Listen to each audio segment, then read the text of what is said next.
88, o Estado brasileiro ele inicia um processo de redemocratização ou de democratização, e um dos principais desafios do Estado brasileiro é vencer aquilo que Max Weber falou lá atrás e alguns sociólogos também repetiram aqui no país, que é o patrimonialismo, que é esse sentimento que muitos cidadãos públicos têm de se apropriar do Estado para benefício privado.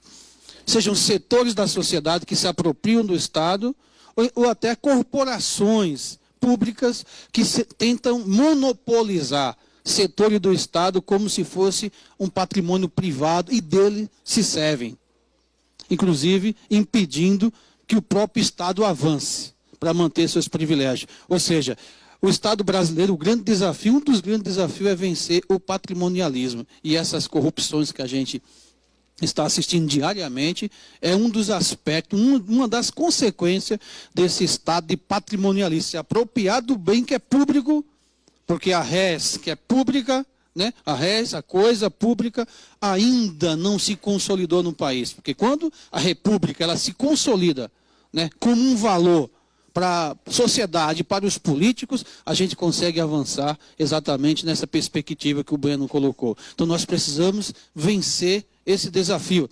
Em 88, o artigo 144, quem lê o artigo 144 vai perceber que aquele texto foi exatamente resultado de disputas políticas, né? Políticas e corporativas. E as guardas civis municipais aparecem timidamente empurrada para o parágrafo 8º, exatamente por intenções políticas, porque decorre dali uma insegurança jurídica e política, inclusive de prerrogativas. Mas mesmo assim, mesmo sem a segurança jurídica devida, e diga-se de passagem também, sem a previsão orçamentária para que os municípios aparelhem adequadamente e valorizem adequadamente seus profissionais, as guardas civis municipais vêm crescendo no país inteiro. De 2014 a 2016, teve um aumento de 17% nos municípios. Cresce a cada dia. Por que cresce? Porque, infelizmente, o Estado brasileiro, ele é um Estado que, o Darcy Ribeiro já falou, é um Estado que é um moinho de gentes.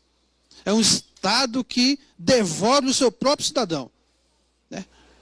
Um cenário de 60 mil homicídios anos, mais 60 e poucos mil vítimas de acidente de trânsito, é um Estado que se transforma num moinho de gente, como o Darcy Ribeiro falou, que não valoriza o seu povo, um povo que está abandonado, largado à própria sorte.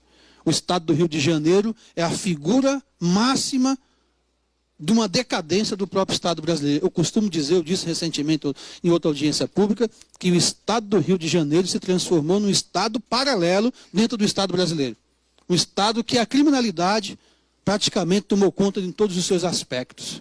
Inclusive, não sou eu que estou falando isso, né? Estou repetindo, falo inclusive de ministro de Estado, que chegou a falar publicamente aquilo que todo mundo já sabia.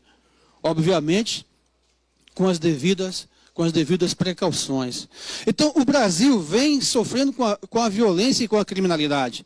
Os prefeitos são demandados diariamente, porque as instâncias estaduais e federal são distâncias tanto quanto abstratas do ponto de vista concreto da vida do povo. O povo não consegue chegar no governador ou na Assembleia Legislativa para reivindicar aquilo que precisa, mas o povo consegue chegar na Câmara Municipal, no vereador, consegue chegar no prefeito. E os municípios brasileiros estão abandonados pelos estados. Os estados estão quebrando, estão criando, inclusive, estado de calamidade pública, estado de emergências. Muitos municípios não têm outra solução a não ser criar a sua guarda municipal, a não ser fortalecer as suas guardas civis municipais para fazer o enfrentamento, a prevenção à criminalidade, para garantir minimamente que o seu cidadão usufrua da cidadania. Em 88, a guarda veio. Em 2009, nós passamos 4 dias aqui no Centro de Convenção, aqui de Brasília, discutindo na primeira Conferência Nacional de Segurança Pública. Eu acho que alguns dos senhores também participaram. E lá a sociedade discutiu coletivamente, gestores, atores da segurança pública, observadores internacionais. Eu tive o privilégio de participar os 4 dias. E lá foram tirados princípios e diretrizes para uma nova política de segurança pública nacional, os quais nunca foram aplicados. Nunca foram aplicados. O próprio governo, na época o governo do PT, ficou de chamar a segunda conferência, na época da Dilma, não chamou a segunda conferência.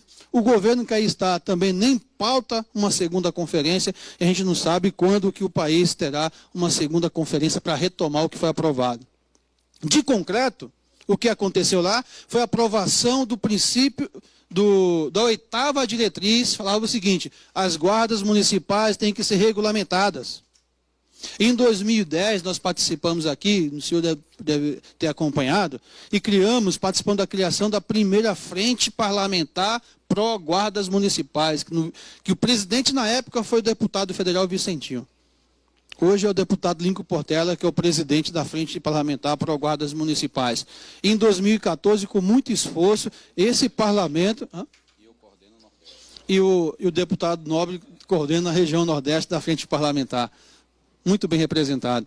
Em 2014, essa casa, esse Congresso Nacional aprovou o PL 1332, o PLC 39 no Senado, que virou a Lei 13.022, que eu falo sempre, que é a lei, Cabo Sabino, mais moderna que esse Estado brasileiro conseguiu aprovar no âmbito da segurança pública desde 88. É uma lei que ela consegue alinhar o que há de mais desenvolvido. Foram, no mínimo, 13 anos de debate nessa casa. Ela consegue sintetizar o que foi de melhor aprovado na primeira Conferência Nacional de Segurança Pública, alinhado, sem sombra de dúvida, aquilo que já preconiza a ONU, os organismos internacionais. Uma lei muito moderna, que contempla o que há de mais essencial: a segurança do cidadão. Tem lá os princípios, né? A vida, direito da pessoa humana, né? Garantir o exercício da cidadania, os valores republicanos, parceria, proteção sistêmica da população. São princípios que contemplam as nossas intenções. Em muitos municípios brasileiros, muitos prefeitos nem conhecem essa lei ainda.